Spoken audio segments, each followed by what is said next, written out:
Okay student, सो जैसे कि हमने थर्मोकेमिस्ट्री स्टार्ट की थी, ठीक है, मैंने आपको इसका बेसिक सब बता दिया था। एक्सोथर्मिक एंड एंडोथर्मिक रिएक्शंस क्या होते हैं, ठीक है, और एक्सोथर्मिक में आप क्यों इंथैल्पी जो है वो नेगेटिव लेते हो और एंडोथर्मिक में क्यों पॉजिटिव लेते हो, ठीक है, सारे रीजंस मैंने आपको बता दिए थे। अब जैसे कि हम लोग ये वाली रिएक्शन कर रहे थे मीथेन की कंबशन वाली, ठीक है, और जब मीथेन की कंबशन होती है तो it will gives you carbon dioxide evolve out हो जाती है और साथ में वाटर मॉलिक्यूल्स मिलते हैं। तो देखो आप लोग देख सकते हो ये दोनों रिएक्शंस बिल्कुल सेम है, लेकिन इनकी इंथैल्पी जो है वो भी न्यूमेरिक वैल्यूज में तो सेम आ रही है, बट एक की इंथैल्पी ऊपर वाले की पॉजिटिव में, नीचे वाले की नेगेटिव है। दैट मीन्स कि ये जो ऊपर वाली रिएक्शन है ये एंडोथर्मिक है और नीचे वाली रिएक्शन जो है वो क्या है, वो एक्सोथर्मिक है, ठीक है। सो ठीक है, तो ये सिमिलरली कुछ और एग्जांपल्स हैं, लाइक हाइड्रोजन एंड आयोडाइड है, ठीक है, आयोडीन है, ठीक है, वो हाइड्रोजन आयोडाइड बना रहा है। तो सिमिलरली देखो दोनों रिएक्शन सेम है, लेकिन this is exothermic and this is endothermic, ठीक है। So now here comes to standard state. Standard state क्या होता है, जो मोलर इंथैल्पी आप किसी भी सब्सटेंस की निकाल रहे हो ना, वो एक्चुअली डिपेंड करती है दो फंक्शंस के ऊपर, एक प्रेशर एंड एक टेम्परेचर, ठीक है। मतलब ये molar enthalpy is a function of pressure and temperature. अब देखो, अगर तो हर एक रिएक्टेंट एंड प्रोडक्ट, ठीक है, अगर आप उनका प्रेशर 1 एटमॉस्फेयर ले रहे हो, ठीक है, और उनका टेम्परेचर जो है वो 298.15 ले रहे हो, तो इंथैल्पी चेंज जो भी आएगा रिएक्शन का, उस इंथैल्पी चेंज को आप स्टैंडर्ड इंथैल्पी चेंज बोलोगे, ठीक है, उस रिएक्शन के लिए। और उसको डिनोट करोगे डेल्टा एच नॉट से। Naught is the sign for standard state, ठीक है। क्यों? क्योंकि आपने स्टैंडर्ड कंडीशंस यूज़ कर ली ना इसमें। 1 atmosphere pressure and 298.15 kelvin temperature जो है, that are the standard conditions. तो अगर आप रिएक्शन को कैरिड आउट कर रहे हो स्टैंडर्ड कंडीशंस के ऊपर, तो जो इंथैल्पी आएगी वो भी आपकी स्टैंडर्ड इंथैल्पी होगी, ठीक है। और अब देखो ना, एब्सोल्यूट वैल्यू जो होती है ना मोलर इंथैल्पी की किसी भी सब्सटेंस के लिए निकालना, दैट इज़ नॉट पॉसिबल, ठीक है। तो बेसिकली क्या करते हैं कि जो स्टैंडर्ड मोलर इंथैल्पी होती है ना किसी भी एलिमेंट की, मतलब 1 atmospheric pressure and 298.15 kelvin temperature के ऊपर, उसको ले लेते हैं ज़ीरो, ठीक है, क्योंकि वो निकालना पॉसिबल नहीं है। तो उसको स्टैंडर्ड जो इंथैल्पी होती है स्टैंडर्ड कंडीशंस के ऊपर जो आती है, उसको ज़ीरो ले लेते हैं, ठीक है। सो फॉर एग्जांपल कि हाइड्रोजन की मोस्ट स्टेबल स्टेट जो है वो गैशियस है, ब्रोमीन की लिक्विड और आयोडीन की क्या है, सॉलिड है, ठीक है। तो मोलर इंथैल्पीज जो होंगी स्टैंडर्ड कंडीशंस पे, इनकी स्टेबल स्टेट्स में उसको ज़ीरो ले लिया जाएगा, ठीक है। फॉर एग्जांपल आप यहाँ पे एग्जांपल देखो, हाइड्रोजन एंड आयोडीन है, ये कंबाइन करके क्या बना रहे हैं, हाइड्रोजन आयोडाइड, ठीक है। तो हाइड्रोजन आयोडाइड, अब इस रिएक्शन की इंथैल्पी निकालनी है, तो इंथैल्पी का फॉर्मूला क्या होता है, product enthalpy of products minus enthalpy of reactants. यहाँ पे इंथैल्पी ऑफ प्रोडक्ट्स क्या आएगा, H, enthalpy of H I, और इंथैल्पी ऑफ रिएक्टेंट्स क्या आएगा, enthalpy of H2 plus enthalpy of I2, यही आएगा, राइट। तो क्योंकि अब ये तो स्टैंडर्ड स्टेट्स हैं, तो इनकी इंथैल्पी क्या हो जाएगी, ज़ीरो, ठीक है। तो मतलब टोटल इंथैल्पी किसकी इक्वल आएगी, ओनली इंथैल्पी ऑफ प्रोडक्ट्स, ठीक है, या फिर enthalpy formation of products. So this is about the standard state. So now next comes to standard enthalpy of formation. Standard enthalpy of formation क्या होती है, ठीक है। स्टैंडर्ड इंथैल्पी ऑफ फॉर्मेशन जो किसी भी कंपाउंड का, आप उसको कैसे लिख सकते हो कि जो इंथैल्पी चेंज आ रहा है, like this is the enthalpy change, कि कितना इंथैल्पी चेंज हुआ है for forming 1 mole of compound in the standard state, ठीक है, फ्रॉम इट्स एलिमेंट्स को उनकी स्टैंडर्ड स्टेट्स में से उठा के 1 मोल ऑफ कंपाउंड अगर आपने बनाया है, तो उसको आप क्या बोलोगे, स्टैंडर्ड इंथैल्पी ऑफ फॉर्मेशन, और उसको लिखते हैं डेल एच नॉट एफ से, ठीक है।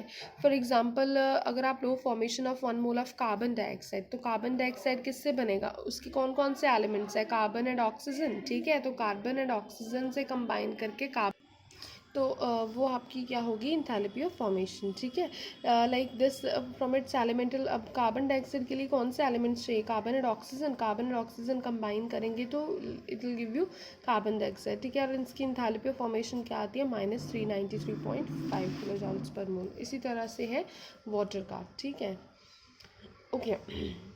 वाटर की गैशियस फॉर्म में। नाउ न्यूमेरिकल मैं आप लोगों को करवा देती हूँ। Like standard enthalpy of combustion आप लोगों ने मीथेन की निकालनी है सॉरी। इंथैल्पीज ऑफ फॉर्मेशन आपको कार्बन डाइऑक्साइड की, वाटर की, मीथेन की गिवन है, ठीक है। अब कंबशन ऑफ मीथेन मतलब मीथेन की कंबशन हुई तो it will gives you carbon dioxide and water, ठीक है। अब इंथैल्पी ऑफ फॉर्मेशन कैसे निकालते हैं, प्रोडक्ट माइनस रिएक्टेंट, प्रोडक्ट्स कौन थे, कार्बन डाइऑक्साइड एंड वाटर है, ठीक है, प्लस कर दिया, माइनस रिएक्टेंट्स कौन से, मीथेन एंड ऑक्सीजन, उन दोनों को प्लस कर दिया। अब ऑलरेडी कि आपको गिवन है कार्बन डाइऑक्साइड की भी वैल्यू गिवन है, ठीक है, और वाटर की वैल्यू भी गिवन है, और मीथेन की वैल्यू भी गिवन है आप लोग को।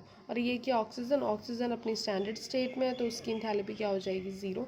ये सारे कैलकुलेट करके आप लोग इंथैल्पी ऑफ कंबशन निकाल लोगे, ठीक है। Next comes to standard enthalpy of combustion, sorry enthalpy of formation निकाल लोगे ऊपर, ठीक है। Next comes to enthalpy of combustion. Enthalpy of combustion क्या होती है, स्टैंडर्ड इंथैल्पी ऑफ कंबशन होगी कि कितनी अमाउंट ऑफ हीट एवॉल्व या एब्जॉर्ब्ड होगी जब 1 मोल ऑफ सब्सटेंस जो होगा under standard conditions completely burned हो जाएगा, ठीक है। और कम्प्लीटली बर्नड होने के बाद वो नए सब्सटेंस को फॉर्म करेगा, ठीक है, अंडर स्टैंडर्ड कंडीशंस। इसको आप डिनोट करते हो डेल्टा H नॉट C से, C फॉर कंबशन, ठीक है। वो F से था क्योंकि F को फॉर्मेशन था, ओके। फॉर एग्जांपल यहाँ पे आप एग्जांपल लो, जब आप 1 मोल ऑफ मीथेन का कम्प्लीटली बर्न करते हो, कम्प्लीटली बर्न किया तो again carbon dioxide and water बना, ठीक है। Enthalpy of products minus enthalpy of reactants करके you will get this enthalpy of combustion that is -890.4 kilo joule, ठीक है। This is enthalpy of combustion. हमने इंथैल्पी ऑफ फॉर्मेशन कर लिया, पहले स्टैंडर्ड स्टेट पढ़ा, फिर इंथैल्पी ऑफ फॉर्मेशन कर लिया, अब इंथैल्पी ऑफ कंबशन कर लिया। Next comes to enthalpy of neutralisation, ठीक है।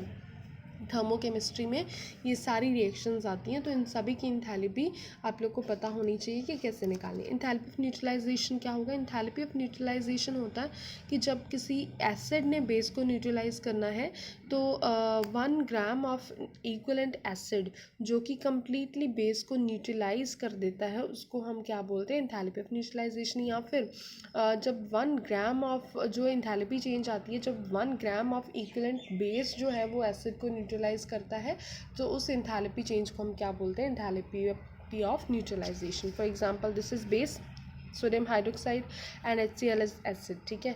तो जब ये दोनों एक दूसरे को न्यूट्रलाइज करेंगे तो always when an acid and base आप react with each other they form a salt and water molecules, ठीक है। वाटर इवॉल्व आउट हो गया, बचा के NaCl। इसकी इंथैल्पी ऑफ न्यूट्रलाइजेशन होती है -57.1 किलो जूल पर मोल। अब ये बात हमेशा याद रखो कि जब भी किसी स्ट्रॉन्ग एसिड ने किसी स्ट्रॉन्ग एसिड ने स्ट्रॉन्ग बेस को, या किसी स्ट्रॉन्ग बेस ने किसी स्ट्रॉन्ग एसिड को न्यूट्रलाइज करना है तो हमेशा ही जो इंथैल्पी ऑफ न्यूट्रलाइजेशन है वो सेम रहती है, -57.1 किलो जूल पर मोल ही रहती है। क्यों ऐसा होता है, देखो ना कि बेस ने एसिड को न्यूट्रलाइज करना है, मतलब बेस की भी डिसोसिएशन होगी, ठीक है, like Na positive and OH negative में, और इसकी भी डिसोसिएशन होगी H positive and Cl negative में। तो बेसिकली हो क्या रहा है कि सोडियम हाइड्रोक्साइड मतलब बेस क्या दे रहा है, 1 mole of sodium hydroxide ions, और एसिड क्या दे रहा है, 1 mole of H positive ions. तो कोई भी स्ट्रॉन्ग एसिड होगा, कोई भी स्ट्रॉन्ग बेस होगा, उसने एसिड ने हमेशा H पॉजिटिव देना है और बेस ने हमेशा OH नेगेटिव देना है, और H पॉजिटिव और OH नेगेटिव आपस में कंबाइन करके वाटर मॉलिक्यूल बनाएंगे, तो हमेशा ही ऐसा होगा। तो इसलिए जो इंथैल्पी ऑफ न्यूट्रलाइजेशन है वो हमेशा strong acid and strong base के लिए क्या रहती है, सेम रहती है, ठीक है।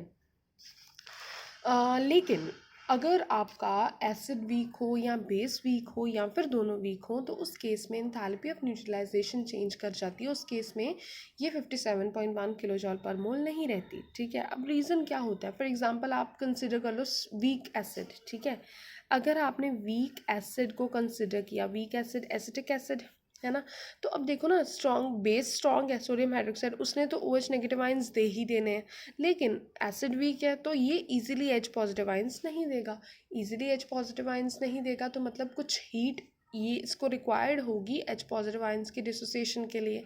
तो उस केस में ये वाली हीट आपको उसमें से माइनस करनी पड़ेगी। सपोज एसिटिक एसिड की डिसोसिएशन के लिए 1.9 किलो जूल पर मोल हीट चाहिए होती है, तो आपको 57 - 1.1 से 1 - 1.9 जो है वो माइनस करना पड़ेगा, तो you'll get 55.2। तो मतलब अगर आपका जो एसिड है वो वीक है तो उस केस में इंथैल्पी ऑफ न्यूट्रलाइजेशन 57.1 नहीं होगी, 55.2 होगी, ठीक है। सिमिलरली ये केस है फॉर वीक बेस, ठीक है, कि अगर आपका बेस वीक है like ammonium hydroxide, this is a weak base, तो इस केस में ये OH नेगेटिव आयंस नहीं देगा, ठीक है। तो अगर ये OH नेगेटिव आयंस नहीं देगा तो सिमिलरली इसको भी कुछ अमाउंट ऑफ हीट चाहिए होगी इसकी डिसोसिएशन के लिए, ठीक है। तो इसकी डिसोसिएशन के लिए इट रिक्वायर्ड्स अराउंड 5.6 जूल्स पर मोल, ठीक है। तो उसको उसमें से माइनस करके 51.5, मतलब enthalpy of neutralization for weak base and strong acid is 55.5 instead of 57.1। समझ में आया enthalpy of neutralization, ठीक है। Okay, so these three are the types of enthalpies for thermochemistry, ठीक है। Next comes to Hess law। अब Hess law क्या होता है, it's very important. Hess law basically क्या कहता है, वो हेस लॉ के अकॉर्डिंग जो total amount of heat evolve या एब्जॉर्ब्ड हो रही है किसी भी रिएक्शन में, वो हमेशा सेम रहेगी, चाहे आप रिएक्शन को सिंगल स्टेप में करो, चाहे आप रिएक्शन को नंबर ऑफ स्टेप्स में करो। मतलब अकॉर्डिंग टू हेस लॉ जो हीट इवॉल्व या एब्जॉर्ब्ड हो रही है वो हमेशा सेम रहेगी, चाहे रिएक्शन सिंगल स्टेप में हो चाहे मल्टीपल स्टेप्स में हो, ठीक है। फॉर एग्जांपल हम इसकी एग्जांपल लेते हैं।